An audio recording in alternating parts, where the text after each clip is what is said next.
Aujourd'hui, on va parler du drop. C'est une technique que j'affectionne particulièrement parce qu'elle permet de prospecter le fond. Le leurre est déporté par rapport au plomb.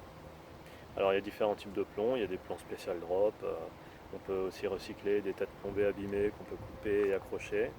Ce qui compte, c'est de faire un lest.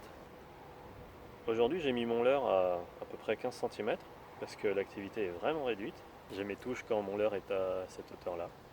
Parfois c'est à 20, parfois c'est à 30, parfois c'est à 60. On peut même mettre deux leurres pour prospecter sur deux hauteurs différentes en même temps. Voilà. Je vais vous montrer deux types de nœuds.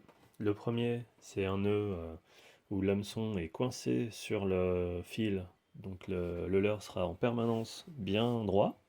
Et le deuxième, c'est un nœud où le leurre aura un peu de liberté, il sera beaucoup plus mobile.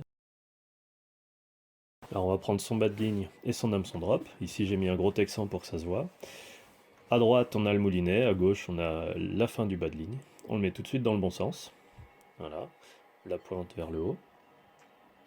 Et là qu'est-ce qu'on va faire? On va tout simplement faire une petite boucle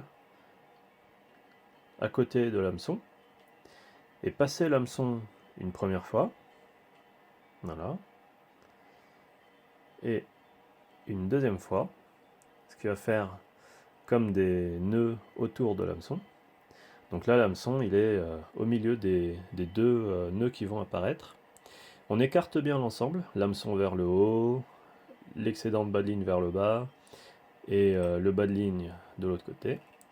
Et on serre. On écarte bien pour pas que le tout s'en mêle autour de la boucle. Et on serre.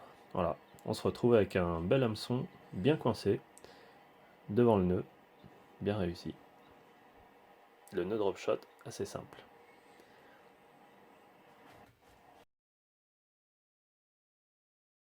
Cette fois, on va avoir l'hameçon qui va un peu plus flotter, donner plus de liberté.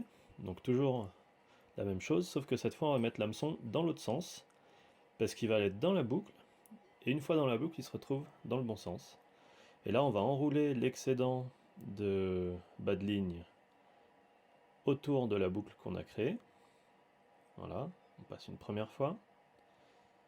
Donc cette opération est un peu compliquée au début, mais on s'y fait vite. Une deuxième fois, voilà, tout en gardant le trou. Et là, donc, on se retrouve avec l'hameçon en bas de la boucle, le bas de ligne vers le moulinet et l'excédent, et un trou en face. Donc on va passer l'hameçon dans le trou, voilà, comme ça, et on fait sortir un petit peu du fil qui tient l'œillet. C'est ce qui va faire notre petite potence. Et comme tout à l'heure, quand on va serrer, on va écarter l'ensemble de manière à ce que ça ne s'en mêle pas et à ce qu'il nous reste le bout de fil qui fait la potence, comme ceci. Voilà, on serre bien, et on devrait se retrouver avec un joli nœud. Alors voilà, il faut toujours bien écarter parce que sinon tout va se retourner. Voilà, on écarte et on serre. Alors parfois moi je m'aide, je sais pas, d'une boucle de sac à dos ou je l'accroche à mon jean. Et là, en serrant, ça nous fait un joli nœud potence. Voilà, le nœud drop shot avec un peu de liberté, ce qui donne au leurre un peu plus de liberté de mouvement. Ça tire un peu moins sur les touches, donc les poissons peuvent un peu moins se méfier. Voilà, le nœud drop shot potence. Alors pour le montage sur l'hameçon, on va avoir plusieurs techniques. On va pouvoir mettre l'hameçon normalement, comme si c'était une tête plombée. On va pouvoir le mettre en nose rig, parce que parfois, quand on est très immobile, les perches attaquent sur la tête. Donc l'importance du signe à l'œil pour pêcher de manière très statique, c'est que parfois quand les poissons attaquent sur la tête, et ben, le nose rig permet de faire piquer tout de suite. Et toujours le texan. Donc l'intérêt du texan, c'est que bah, on va pas s'accrocher, vous voyez. Hein. Et s'il est de la bonne taille, on va se retrouver avec un texan qui va se piquer derrière la rainure. Voilà, hop.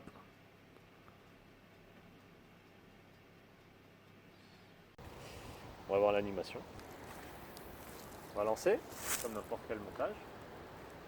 On va laisser couler. Donc moi j'aime bien mettre des plombs assez lourds, entre 5 et 15 grammes.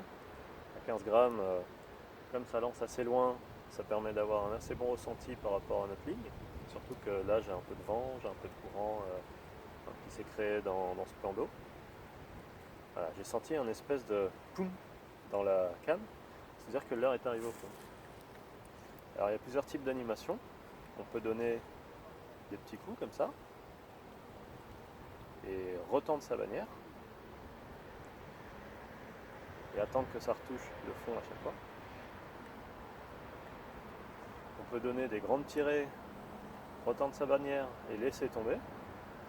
Et là je vais sentir, poum, mon plan a touché le fond. On peut faire des petits à-coups. On peut même animer un peu en linéaire. Laisser tomber. Voilà, ce qui compte c'est de sentir le plomb retoucher le fond. On peut faire une longue pause. Pendant les pauses, parfois on peut sentir les touches.